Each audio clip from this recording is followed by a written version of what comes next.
High, good evening everyone. আজকে আমরা চলে এসেছি সৌভিক রয়, আমাদের রেজিস্টার্ড ক্যান্ডিডেট, ওর একটা সাকসেস স্টোরি নিয়ে। একটু আমি ব্রিফিং করে দিই। ওর সঙ্গে আমাদের আলাপ হয়েছিল গত 5ই জুন। ও আমাদের কাছে এসে মেম্বারশিপ নেয়। তারপরে এই লাস্ট 1 মাসের মধ্যে আমরা ওকে অনেকগুলো ইন্টারভিউ অ্যাটেন্ড করিয়েছি, গোটা 3 ইন্টারভিউ অ্যাটেন্ড করিয়েছি। আজকে ওর চাকরি হয়ে গেছে। আমরা একটু ওর মুখ থেকে শুনতে চাইছি ও কী কী ইন্টারভিউ অ্যাটেন্ড করেছে এবং তাতে কি রেজাল্ট ছিল এবং ও কোথায় জয়েন করতে যাচ্ছে। সৌভিক। জয়েনিং করার আমার 3 দিনের মধ্যেই ফার্স্ট একটা ইন্টারভিউ দিয়েছিলাম, ড্রিঙ্কিং কাম ওয়াটার সার্ভিস। তো ওটাতে আমার কিছু কারণবশত হয়নি। সেকেন্ড আমি দিয়েছিলাম একটা রিয়েল এস্টেট কোম্পানি, ওটাতে আমার হয়ে গেছে, কিন্তু ওটা আমি জয়েন করিনি কারণবশত। আর থার্ড আমি দিয়েছিলাম যেটা বিলিং কাম অপারেটর, তো ওটাতেই আমি আজকে জয়েন করছি। আচ্ছা, এবার এই যে 3টে ইন্টারভিউ তোমাকে অ্যাটেন্ড করানো হলো লাস্ট 1 মাসের মধ্যে, এবার একটু আমরা জানতে চাইছি 3টে ইন্টারভিউ তুমি ফেস করলে, ইন্টারভিউ অ্যাটেন্ড করার আগে ইন্টারভিউতে কী কী ধরনের কোশ্চেন আসতে পারে, ইন্টারভিউ টেকনিক এবং গ্রুমিং সংক্রান্ত আমরা কি কোনো হেল্প করেছিলাম? হ্যাঁ, অবশ্যই। ফিউচার লাইফ থেকে অনেক হেল্প করা হয়। এখান থেকে গ্রুমিং করানো হয়, ইন্টারভিউ আগে বলে দেওয়া হয় কী টাইপের কী কোশ্চেন আসতে পারে বা কীরকম কী হতে পারে, সব কিছু গাইডেন্স করিয়ে দেওয়া হয়। আচ্ছা, আজকে হচ্ছে যেটা তুমি বললে আমাদেরকে, যে তুমি 3টে ইন্টারভিউ অ্যাটেন্ড করেছো, তার মধ্যে প্রথমটা তুমি দুর্ভাগ্যবশত ক্র্যাক করতে পারোনি। সেকেন্ড ইন্টারভিউটা ও ক্র্যাক করেছিল কিন্তু ও জয়েন করেনি। থার্ড ইন্টারভিউটা যেটা হচ্ছে ও as a biller cum operations executive ও জয়েন করছে। ঠিক আছে, এবার হচ্ছে একটা যেটা বক্তব্য, এই যে সৌভিক, তোমাকে যে আমরা 3টে ইন্টারভিউ অ্যাটেন্ড করালাম, তুমি কি হয়েছে আমার মেম্বার হয়েছিলে। এবার এই যে এতবার যে সার্ভিসটা পেলে বা সময়টা দিলাম, তোমার কি কোনো রকম এর জন্য কোনো ইনভেস্টমেন্ট হয়েছে? না, এর জন্য এক্সট্রা কোনো কিছু পে করতে হয়। আচ্ছা, তাহলে ঘটনা হচ্ছে তুমি একটা মেম্বারশিপ ফিজের এগেনস্টে তুমি বারংবার ইন্টারভিউ দেওয়ার চান্স পেয়েছো এবং গাইডেন্সটা পেয়েছো। ঠিক আছে, আচ্ছা, এবার হচ্ছে আজকে অবশ্যই যে তুমি যখন চাকরিটা পেয়ে গেছো, তোমার কাছ থেকে সুইজারল্যান্ড লাইফে একটা সার্ভিস ফিজ নেবো, তাই তো? আচ্ছা, এবার আমার একটা কোশ্চেন যেটা হচ্ছে সমস্ত এমপ্লয়াররাও জানতে চায় যে দেখো, প্রথম যে তোমার ইন্টারভিউটা ছিল সেটা ছিল তোমার অফিসে বসে মোটামুটি কাজ। সেকেন্ড ইন্টারভিউটা যেটা একটা তুমি জয়েন করছো না, সেটা হচ্ছে একটা রিয়েল এস্টেট কোম্পানি। ঠিক আছে, সেটা ছিল হচ্ছে মার্কেটিং প্রফেশনের চাকরিটা ছিল এবং তোমাকে ওখানে হ্যান্ডসাম প্যাকেজ কোম্পানি দিচ্ছিল।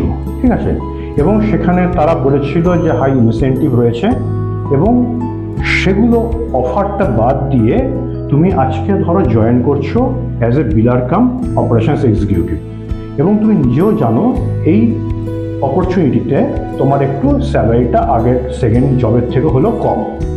এবার আমার একটা তোমার কাছে জিজ্ঞাসা, যেটা আমরা খুব ফেস করছি, তোমরা যারা আজকে ইয়াং জেনারেশন, আমরা দেখতে পাচ্ছি এমপ্লয়াররাও যদি একই বক্তব্য, যে তোমরা আজকের দিনে দাঁড়িয়ে মার্কেটিং প্রফেশনটাকে একটু অ্যাভয়েড করে যাচ্ছে আমি দেখতে পাচ্ছি আর কি।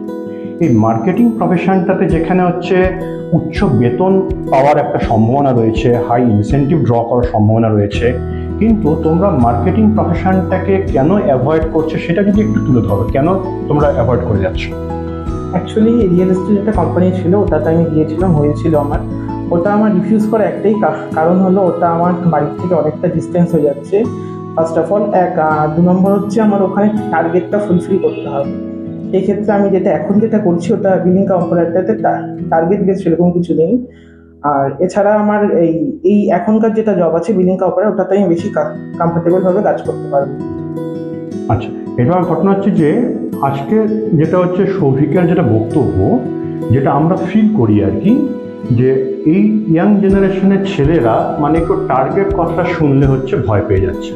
কিন্তু ঘটনা হচ্ছে আমাদের একটাই বক্তব্য, সবার জন্য আমরা বলবো, তোমরা যদি একটু টার্গেট ওরিয়েন্টেড প্রফেশনটাকে যদি নিজেদের কেরিয়ার হিসেবে নাও, তাহলে কি হবে, টার্গেট ওরিয়েন্টেড জবে যেরকম একটা বেসিক পে থাকে, বেসিক পে ছাড়াও হাই ইনসেন্টিভ থাকে।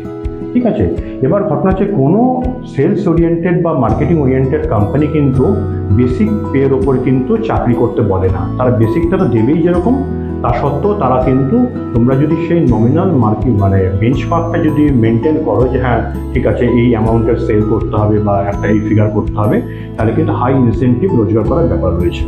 এই জায়গাটা আমরা দেখতে পাচ্ছি আজকে সৌভিক হচ্ছে আমাদের এই ইয়াং জেনারেশনের ছেলে। ও যেরকম একটা মার্কেটিং ওরিয়েন্টেড হাই স্যালারির একটা চাকরি ছেড়ে দিয়ে একটু লো স্যালারিতে জয়েন করছে, কিন্তু ও মনে করছে যে সেখানে কি হতো, আমাকে টার্গেট অ্যাচিভ করতে হতো বা টার্গেটে দৌড়তে হতো বা একটু বাড়ির থেকে দূরে যেতে হতো। ঠিক আছে, সেই জায়গাটা আমরা বলবো যে তোমরা যারা আমাদের কাছে আসছো, রেজিস্ট্রেশন করছো, মেম্বারশিপ নিচ্ছ, কিন্তু অনেকেই কি হচ্ছে মার্কেটিং প্রফেশন থেকে পিছিয়ে যাচ্ছ। মার্কেটিং প্রফেশন থেকে পিছিয়ে গেলে কিন্তু কেরিয়ারে কিন্তু বড় জায়গায় যেতে পারবে না। কিন্তু আজকে সৌভিক মনে করছে ঠিক আছে আমি ওইটা করবো না, কিন্তু আমি যে প্রফেশন, যেহেতু আমার হাতে একটা চাকরি রয়েছে, ওর হাতে যেহেতু দুটো চাকরি ছিল আর কি একসঙ্গে, ও কি করলো মনে করলো একটু আমি আরামদায়ক চাকরিটাই পছন্দ করি। তাই তো সৌভিক, একটু যেখানে হচ্ছে একটু মানে আরাম আছে, যেখানে একটু আমার টেনশন কম, সেই কাজটা করছি। তাতে আমার হয়তো একটু টাকা যদি রোজগার কমও হয় তাতে আমার কোনো আপত্তি নেই, তাই তো? ঠিক আছে সৌভিক, তুমি এই যে মূল্যবান ফিডব্যাক আমাদেরকে দিলে, প্লাস হচ্ছে আমাদের শ্রোতা বন্ধুরা জানতে পারলো যে কেন মার্কেটিংয়ের অ্যাকচুয়ালি তোমাদের জেনারেশনের ছেলেরা কেন বা মেয়েরা কেন মার্কেটিং প্রফেশন থেকে পিছিয়ে আসছে। পেছনেও একটাই কারণ, তোমরা ভাবছো একটু বাড়ির থেকে দূরে যেতে হবে বা একটা টার্গেট নিতে হবে, কিন্তু ঘটনা হচ্ছে যে টার্গেট নিয়ে একটু কাজ করলে কিন্তু মানে ব্যাপারটা কীরকম, স্কাই ইজ দি লিমিট, মানে কোথায় পৌঁছতে পারবো বা কী রোজগার করতে পারবো তার কিন্তু মাপকাঠি থাকে না কিন্তু। ঠিক আছে, ঠিক আছে, তোমার মূল্যবান ইয়ে দেওয়ার জন্য ধন্যবাদ। আশা করি তুমি কেরিয়ারে অনেক দূর এগোবে। ঠিক আছে, থ্যাংক ইউ।